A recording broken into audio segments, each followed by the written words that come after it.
Hello everyone, it's time for us to discuss yet another diagram that should be handy for your exams.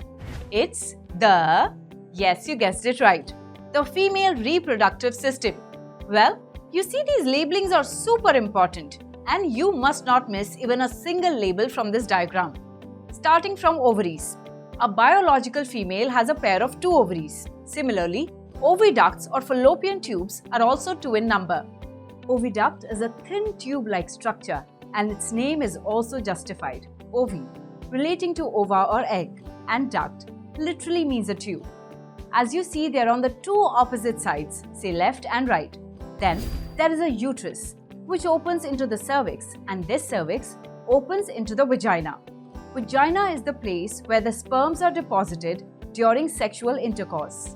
Circling back to the ovaries, each ovary usually produces 1 egg every month alternatively. This means if in this month left ovary has produced the egg, then next month egg will be produced by the right ovary.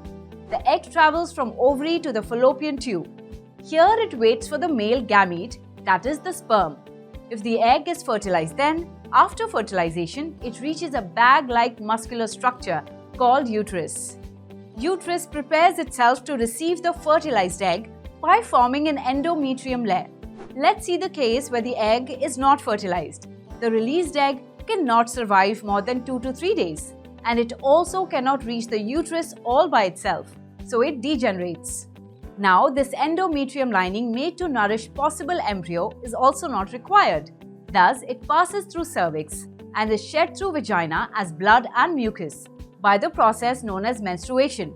Remember, this process takes place roughly every month, and this is called menstrual cycle, which generally lasts for 2 to 8 days. Again, keep in mind the labels of this diagram: ovary, fallopian tube or oviduct, uterus, cervix and vagina. Happy learning!